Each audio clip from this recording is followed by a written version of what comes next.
Between the time when the oceans drank Atlantis and the rise of the sons of Arius, there was an age undreamed of. And unto this, Conan is destined to wear the jeweled crown of Aquinia upon a troubled brow. It is I, his chronicler, who alone can tell thee of this saga. Let me tell you the days of high adventure.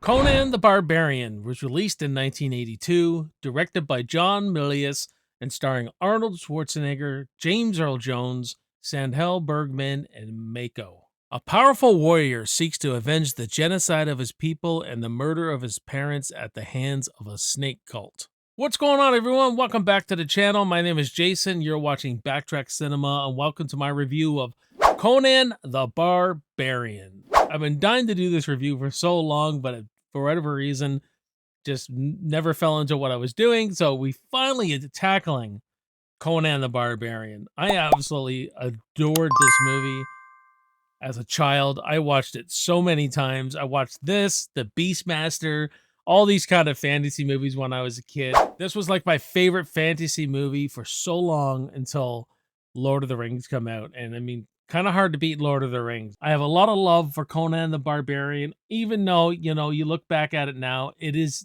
a little dated from the effects work and stuff like that, but not the story. The story is still pretty good. I still love the journey we see Conan go on to, which we're going to get into all of this. Conan is essentially an adventure story. We see someone rising to the top. We see this last of his kind, you know, his people get completely wiped out. Conan the Cimmerian, based on the Robert E. Howard books, and we see him become a slave, to a gladiator, to a thief, to a warrior, and in exposition to a king. That last shot of him sitting there.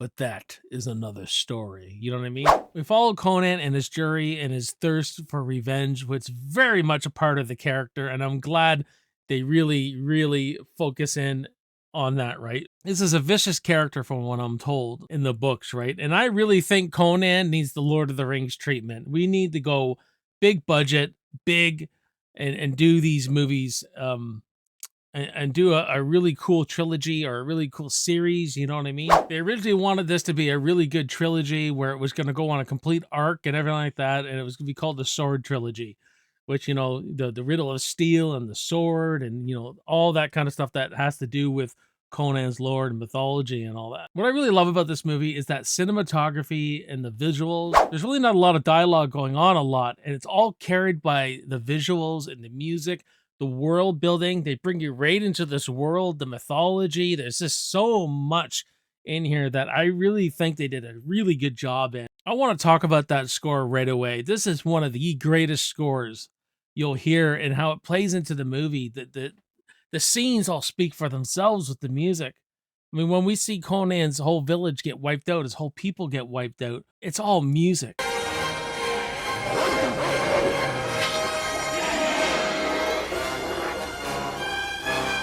You're just sitting, you know, there's this fighting and all this viciousness going on, and the villains come in. We're introduced to James Earl Jones. We see Conan's mom's head get freaking beheaded, his dad get killed, and he's just a little boy in all this.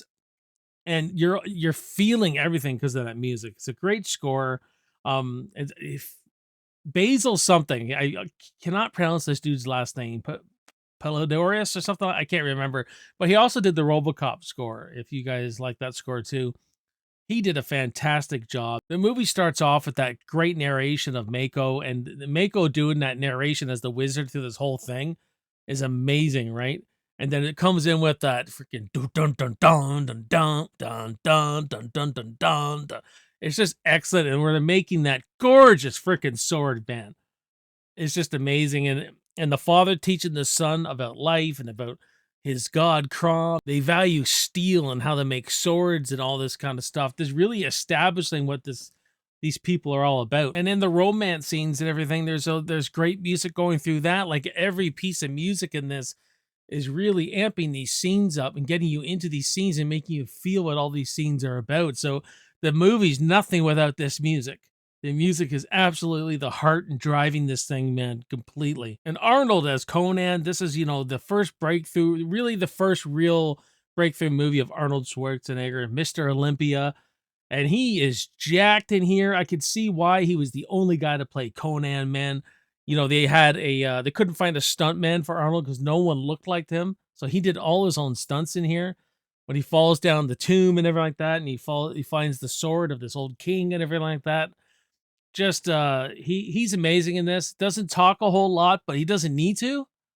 You know what I mean? Like there's that one scene where they're ready to take to save the girl near the end, and they're all by the fire and saying, "Yeah, we can do this, but not vengeful thieves."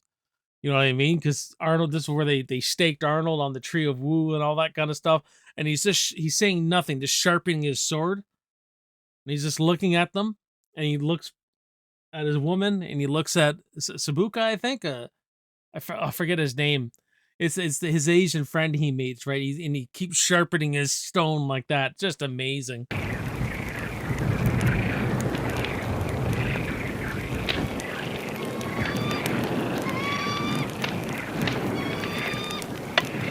And you will not find a more quotable movie, I shit you not, than this movie. What daring! What outrageousness! What insolence! What arrogance! Steel isn't strong, boy. Flesh is stronger. This you can trust. You could literally quote this movie and quote this movie and quote this movie.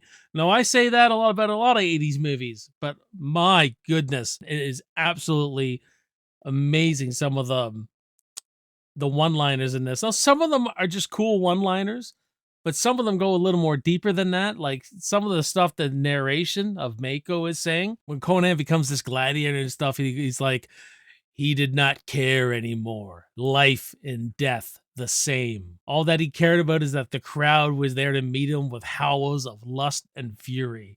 He now felt his sense of worth. Amazing. Chills right now. Chills right now, man. And how he's always speaking to his God, Crom, I've never prayed to you before. It's just awesome, man. One of the most meaningful things in the movie and the lines from the movie is Max von Sydow does appearance in this as a king. His daughter's tempted through this snake cult, and she joins the snake cult, and he wants Arnold and his woman there and them all, because they're thieves, to go steal her back. And all they see, all Conan and his little trio, his friends, his girlfriend, whatever, they're just thieves. They're just enjoying the lusts of life and everything like that. So they do this for money, essentially. And I just love then you see the perspective. They see this great king. You see the perspective of him and how he has everything, but it's not enough. This money, this power doesn't do anything for you. And he has nothing. His daughter is gone. He doesn't have his child. Like for him, money doesn't matter anymore. And he goes, there comes the time, thief, where the gold loses its luster. The jewels cease to shine. Where the throne room becomes a prison, and all that is left is a father's love for his child. Man, that is so poetic. It is so awesome. You can just gnaw on those lines and think about that. When we get into our older years, everything we worked for, everything, all that doesn't matter anymore. All that matters is the love for our family, love for each other, friends, whatever have you. And I love that about this movie, man. James Earl Jones as the bad guy here is amazing. He's famous for Darth Vader. He plays an awesome Thulsa Doom here, who's in this snake cult, and he had killed Conan's parents. So this is who Conan's after. Great adversary and everything like that, where he has power over people through this cult, right? He's a very powerful, engaging, charismatic person that you just get sucked in by, right? And it's his voice, it's his demeanor, everything. He has some of his great one-liners too in this, his great dialogue too. And seeing Conan just come at the end, chop this guy's head off, throw it down the temple and all that, it's just fantastic, man. But great villain in this, one of the more underrated. He's one of the more underrated villain characters. Not many people talk about Thulsa Doom, but he's absolutely fantastic in this. Now, there's great action sequence all through this. They did a great job of filming the action and all that kind of stuff, but I really like the end where he takes his revenge Because what happens, Valeria becomes Conan's woman, and she's like this warrior female that they meet. They fall in love. They steal and they lust and they kill. They do all these sorts of things, right? She ends up giving herself to the gods to save Conan, and then she ends up getting killed, and he burns her at the he burns her like a Viking and everything like that. And when he takes his revenge at the end, that scene is awesome. Just all the battle sequence and the swords, and when the blood, man, the blood is just freaking splashing everywhere when he's slicing through guys and all that kind of stuff. It's fantastic. So you're not going to be bored of the action. Maybe, you're looking back at this movie now, it could have used a little more action. It could have used some more epic battle sequences, but it's all story. The movie plots along with a really cool story. You're invested in Conan's bloodthirsty revenge, right? Which is just amazing. But I can't believe we never got our King Conan movie, seeing Arnold as King Conan. Man, if there is a missed opportunity in anything in this guy's career, with all the garbage Terminator movies he made, like with 3 and Genesis, I'm just like, man, they had such a. I wish that we could have got King Conan, man. I just wish, man, we could have got that. But unfortunately, we didn't. But still, this movie holds its place in the 80s. It holds its place in the fantasy genre really, really well. There's not much I don't really like about this movie. As you can see my passion coming through here. There's not much I don't like about this movie. A lot of the effects and some of the sequences are a little dated, like when he cuts the snake up and everything like that. It doesn't look very realistic. It doesn't look very grounded anymore. You know what I mean? It was pretty awesome back then, but even some of the sound effects and everything like that. And, when Thulsa Doom's turning into a snake, almost like a G.I. Joe thing, guy's freaking a snake man.